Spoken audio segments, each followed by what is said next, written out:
नमस्कार। आप सबका हमारे चैनल ज्ञान द ट्रेजर पर स्वागत है।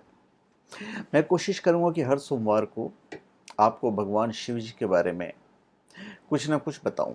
मेरी कोशिश ये होगी। तो इस वीडियो में मैं आपको बताने चाह रहा हूं कि चंद्रमा भगवान शिव के आभूषण कब बन गए, क्यों बनना पड़ा।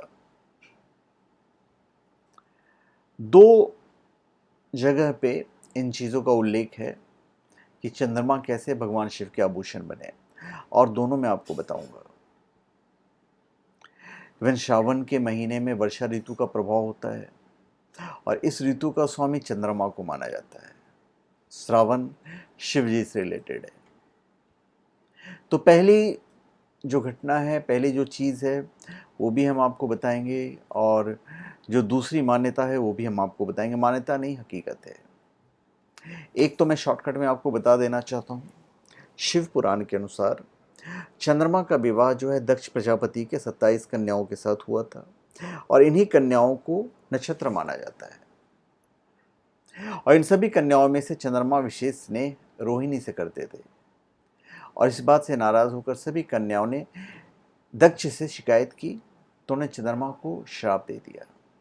और इस श्राप से बचने के लिए चंद्रमा ने भगवान शिव की तपस्या की, और भगवान शिव ने इस तपस्या से प्रसन्न होकर उनके प्राणों की रक्षा की और उन्हें अपने शीश पर धारण कर लिया। तो माना जाता है दक्ष के श्राप के कारण ही चंद्रमा घटता और बढ़ता रहता है। तो वो शिव जी का आभूषण बन गया। दूसरा जो है, जो बिल्कुल लॉजिकल है, समुद्र मंथन के पश्चात अमृत वितरण के समय राहु भी वेश बदलकर देवताओं की पंक्ति में जा बैठे थे, और जैसे ही दैत्य राहु ने अमृत पान किया तो चंद्रमा और सूर्य ने विष्णु को सूचना दे दी। तब भगवान विष्णु ने विकराल शरीर वाले राहु का मस्तक काट डाला।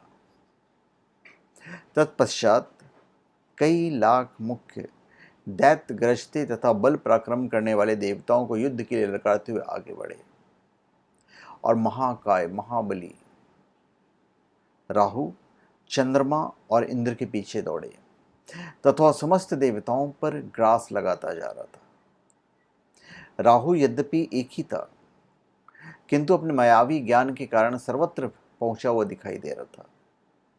तो राहु के भय के कारण सभी देवता चंद्रमा को अकेला छोड़कर चले गए। अब देवगण ज्यों ही स्वर्गलोक में पहुंचे, त्यों ही राहु भी महान वेग से जाकर देवों के सामने खड़ा हो गया। और चंद्रमा ने चूंकि शिकायत की थी, तो चंद्रमा पर वो बहुत ज्यादा क्रोधित था और वो चंद्रमा को निगल जाना चाहता था। और ये देख चंद्रमा ने भय से व्याकुल होकर भगवान शिव की शरण में जाने का विचार किया, और मनी मन शिव जी के पंचाक्षर मंत्र ओम नमः शिवाय का जाप श्रद्धापूर्वक करने लगा। कहा, देवेश परम दयालु आप ही हमारे रक्षक हो। भोलेनाथ मुझे इस घोर संकट से उबारिए।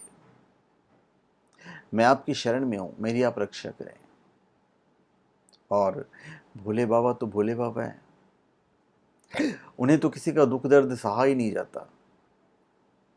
और चंद्रमा द्वारा विनम्रता पूर्वक स्तुति करने पर सबका कल्याण करने वाले भगवान सदाशिव वहीं पर प्रकट होगा और चंद्रमा से बोले, डरो मत, तुम्हारी राहु से रक्षा हम करेंगे।